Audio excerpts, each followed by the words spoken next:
நம்ம இந்த வீடியோவில் வந்துட்டு describe the benefits of reliability and predictability in the cloudங்கிற கான்செப்ட் தான் பார்க்க போகிறோம். யூனிட் 3 பார்ட் 1ல மாடியூல் 2 யூனிட் 3 ஓகேங்களா. இந்த ரிலையபிலிட்டி அண்ட் ப்ரெடிக்டபிலிட்டி இந்த டாபிக் வந்துட்டு மேக்ஸிமம் வந்துட்டு நம்ம ப்ரீவியஸாக ஒரு யூனிட் 2ல பார்த்தோம். என்னன்னா ஹை அவைலபிலிட்டி பற்றியும் ஸ்கேலபிலிட்டி பற்றியும் பார்த்தோம். ரெண்டுமே மேக்ஸிமம் ஒரே இதாக தான் இருக்கும். பட் என்னன்னா நம்ம இந்த ப்ரீவியஸாக வீடியோவில் இருந்துட்டு டிமாண்ட் பேஸ் பண்ணி நம்ம பார்த்தோம். கரெக்டாக நம்மளோட அப்ளிகேஷன் டிமாண்ட் பேஸ் பண்ணி ஆட்டோமேட்டிக்காக ஆட்டோ ஸ்கேலிங் நடக்கிறது. அப்புறமேட்டு இந்த ஸ்கேலபிலிட்டிலேயே ரெண்டு வெர்டிக்கல் ஹரிசாண்டல் சொல்லிட்டு ரெண்டு ஸ்கேலபிலிட்டிஸ் எப்படி யூஸ் ஆகுதுங்கிறத பார்த்தோம். ஓகே, எப்படி ஒர்க் ஆகுதுங்கிறத பார்த்தோம். இதில் வந்துட்டு எப்படி வந்து ரியல் டைமாக ஒர்க் ஆக போகுது, யூசேஜில் எப்படி ரியல் டைமாக ஒர்க் ஆக போகுதுன்னு நம்ம பார்க்க போகிறோம். ஓகேங்களா, மேக்ஸிமம் ரெண்டுமே ஒரே மாதிரி தான் இருக்கும். பட் ஆனால் ஒரு டிஃப்ரெண்ட் டாப்பிக்காக அவங்க கொடுத்துருக்காங்க. ஃபர்ஸ்ட் வந்து reliability and predictability are two crucial cloud benefits that help you develop solutions with confidence. Okay, ரிலையபிலிட்டிங்கிறது ஒரு தமிழில் நம்ம சொல்ல போனால் அது ஒரு நம்புறது. கரெக்டாக நம்ம வந்து ஒரு விஷயத்த நம்ம இப்போ ஒரு க்ளவுடில் நம்ம அப்ளிகேஷன் இருக்குன்னா நீங்கள் வந்து க்ளவுட் அவங்க இப்போ நம்ம அசூரில் வந்து நம்ம பேஸ் பண்ணி சொல்கிறாங்கன்னா எதை பேஸ் பண்ணி சொல்கிறாங்கன்னா இந்த Microsoft Azure well architected framework இந்த கான்செப்ட் பேஸ் பண்ணி தான் இது எல்லாமே போகுது.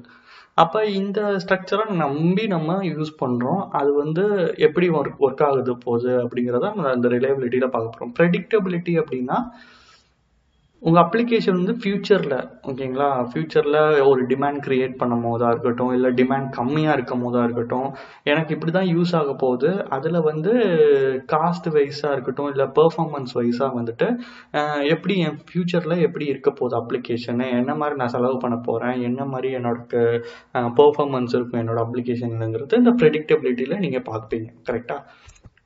ஃபர்ஸ்ட் ரிலையபிலிட்டி என்ன சொல்றாங்கன்னா, reliability is the ability of a system to recover from failures and continue to function.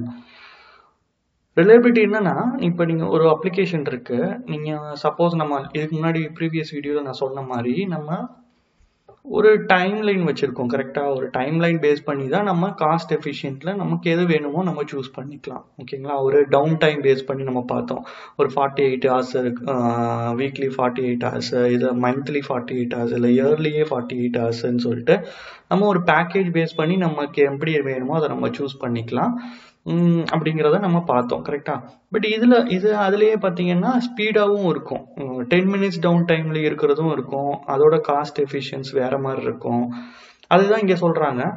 ஒரு ஃபெயிலியர் ஆகுதுன்னா அந்த ஃபெயிலியர்லேருந்து உங்களுக்கு ரிகவர் பண்ணி கண்டினியூவாக அந்த ஃபங்க்ஷனாலிட்டி எல்லாமே ரன் பண்ண வைக்கிறது தான் இந்த ரிலையபிலிட்டியோட கான்செப்டில் சொல்கிறது. It is also one of the pillar of the Microsoft Azure well architected framework. நான் ஆல்ரெடி பேசின மாதிரி இது எல்லாமே எதுக்குள்ளே வருதுன்னா இந்த மைக்ரோசாஃப்ட் அசூர் வெல் ஆர்கிடெக்டட் ஃப்ரேம் ஒர்க்குள்ளே தான் வருது.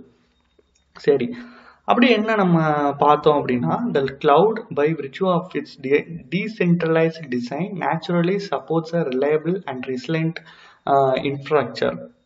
அது என்ன டீசென்ட்ரலைஸ்ட் டிசைன் அப்படின்னா, உங்கள் அப்ளிகேஷனை வந்து ஒரு இடத்துல மட்டுமே ஹோஸ்ட் பண்ணியிருக்க மாட்டாங்க. அது வந்து மல்டிபிள் லொக்கேஷன்ஸில் இல்லை மல்டிபிள் ஜோனில் வந்துட்டு உங்களுக்கு இல்லை ஜோன் ரீஜியன் நம்ம எதில் வேணாலும் சொல்லலாம். ஓகேங்களா, அது பேஸ் பண்ணி தான் உங்கள் அப்ளிகேஷன் வந்து ஹோஸ்ட் பண்ணியிருப்பாங்க. இப்போ எக்ஸாம்பிள் இந்த பேராகிராஃப்லேயே சொல்கிறது என்னன்னா, சப்போஸ் வந்து ஒரு இடத்துல ஒரு ரீஜியனில்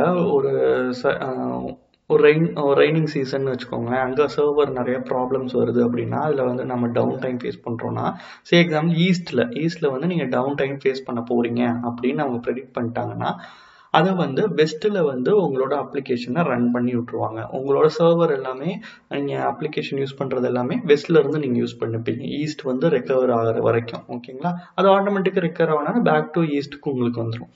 அது எல்லாமே தான் இதை வந்து டீசென்ட்ரலைஸ்டு டிசைனுங்கிறாங்க. ஒரு இடத்துல மட்டும் சென்ட்ரலைஸ்டாக இருக்காது, இது வந்து டீசென்ட்ரலைஸ்டுங்க. 2-3 ரீஜியன்லையோ உங்களுக்கு ஆக்டிவாக இருக்கும். ஒன்றில் டவுன் ஆனாலும் இன்னொன்று நீங்கள் எடுத்துக்கிற மாதிரி தான் வச்சுக்கலாம் அப்படிங்கிறது தான் இதோட சொல்கிறாங்க. அதுதான் இந்த லைனில் படிச்சிங்கன்னா உங்களுக்கு தெரியும்.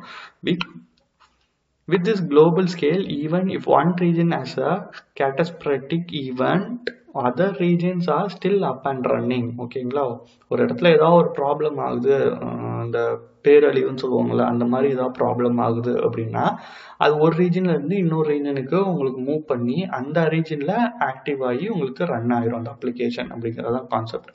You can design your application to automatically take advantage of this increased reliability. In some cases, your cloud environment itself will automatically shift to a different region for you with no action needed on your part. You will learn more about how Azure leverages global scale to provide reliability later in this series. Okay, இதோட நிறைய concepts வந்து நீங்கள் லேட்டராக பார்ப்பீங்க. ஓகேங்களா, அது வந்துட்டு இந்த Azure leverage global scale to provide reliability இந்த மாதிரி வர சீரீஸில் நீங்கள் பார்ப்பீங்க.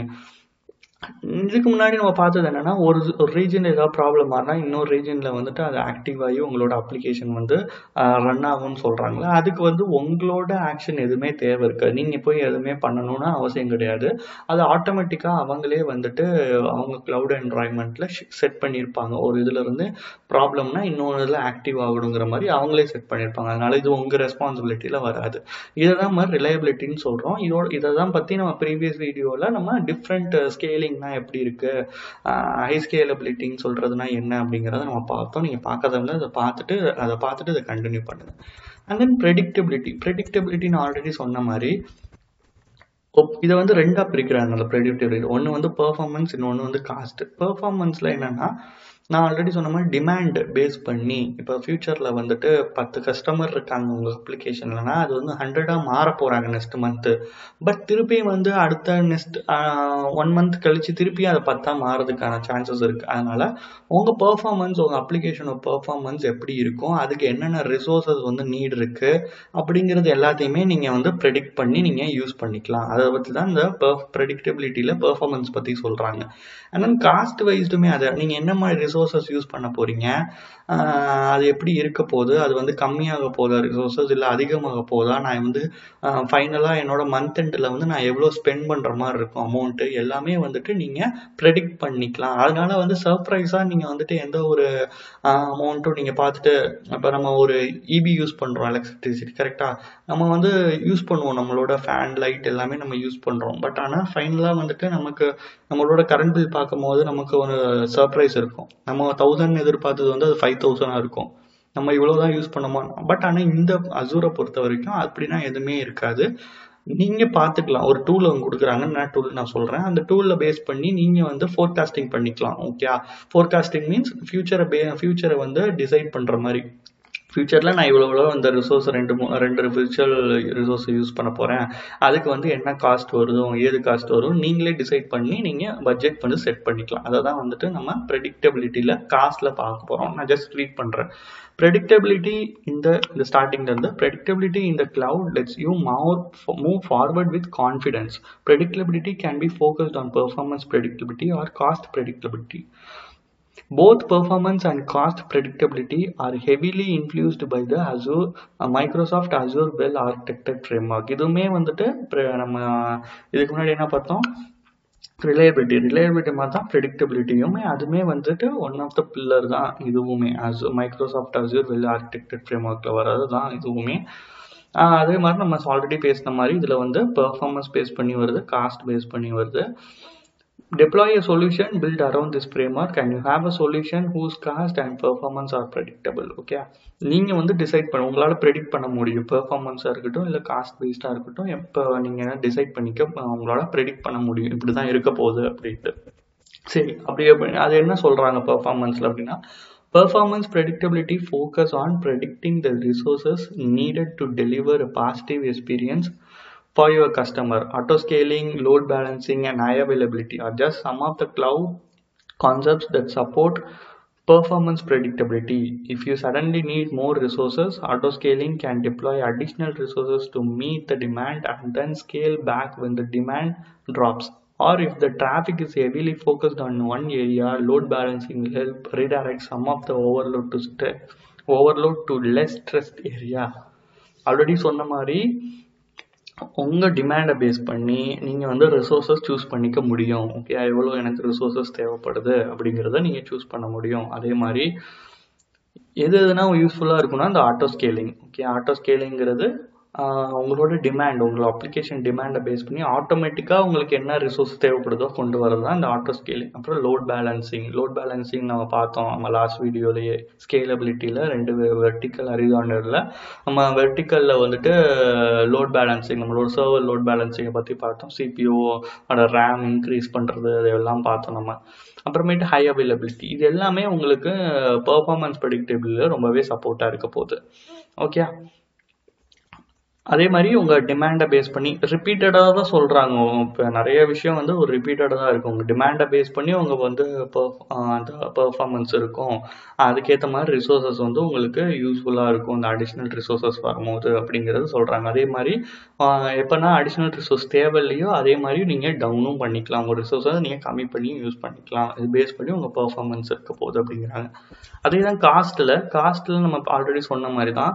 நீங்கள் வந்து சப்போஸ் மேலே வந்து ஒரு 2-3 ரிசோர்ஸ் வாங்குறீங்கன்னா அந்த ரிசோர்ஸோட ப்ரைஸ் என்ன அப்படிங்கிறத நீங்கள் முன்னாடியே தெரிஞ்சுக்கலாம். நீங்கள் வந்து ஃப்யூச்சரில் தான் நீங்கள் அதை டிசைட் பண்ணணும் இல்லை, நீங்கள் அதுக்கு முன்னாடியே வந்து எனக்கு எக்ஸாம்பிள் நம்ம ஆல்ரெடி சொன்ன மாதிரி இந்த அமேசான் இருக்கட்டும். இப்போ அமேசானில் கிரேட் இண்டியன் ஃபெஸ்டிவல் அதெல்லாம் சொன்னாங்க கரெக்டாக. இப்போ அந்த டைமில் தான் அவங்க நிறையா வந்து யூசர்ஸ் வந்து பர்ச்சேஸ் பண்ணுவாங்க. அப்போ அந்த டைமில் நீங்கள் டிசைட் பண்ணிக்கலாம். எக்ஸாம்பிள் இப்போ செப்டம்பரில் வருது கிரேட் இண்டியன் ஃபெஸ்டிவல்னால் நீங்கள் வந்து ஜூன்லேயே நீங்கள் ப்ரெடிக்ட் பண்ணிக்கலாம். எனக்கு இவ்வளோ தான் செலவாக போகுது, அந்த மாதம் வந்து நான் இன்னும் 2-3 ரிசோர்ஸ் வாங்கணும், எனக்கு வந்து இந்த மாதிரி பட்ஜெட்டுக்குள்ளே தான் வரணும் அப்படிங்கிறத நீங்கள் டிசைட் பண்ணிக்கலாம். அதை தான் வந்து இங்கே சொல்கிறாங்க. அண்ட் தென் வந்து இந்த லாஸ்ட் பாயிண்ட் வந்தீங்க அப்படின்னா, by operating in the cloud and using cloud analytics and information, you can predict future cost and adjust your resources as needed. Already சொன்னதுதான்.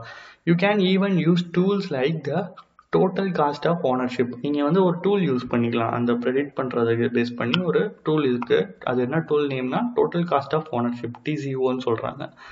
Or pricing calculator to get an estimate of potential cloud spend. Okay, அந்த ரெண்டு இதுவும் கால்குலேட்டரும் கொடுக்குறாங்க, pricing கால்குலேட்டர்னு சொல்லிட்டு. இன்னொன்று வந்துட்டு ஒரு tool மாதிரி கொடுக்குறாங்க, டோட்டல் காஸ்ட் ஆஃப் ஓனர்ஷிப் அப்படின்னு சொல்லிட்டு. அந்த டூல்ஸ் ரெண்டுமே டூல்ஸ் தான். ஓகே, ரெண்டுமே டூல்ஸ் தான். நீங்கள் அந்த 2 டூல்ஸ் யூஸ் பண்ணி நீங்கள் வந்து உங்களோட பட்ஜெட்டை வந்து நீங்கள் ஃபிக்ஸ் பண்ணிக்கலாம். இதை தான் வந்துட்டு இந்த describe the benefits of reliability and predictability இந்த கிளவுடில் சொல்கிறாங்க.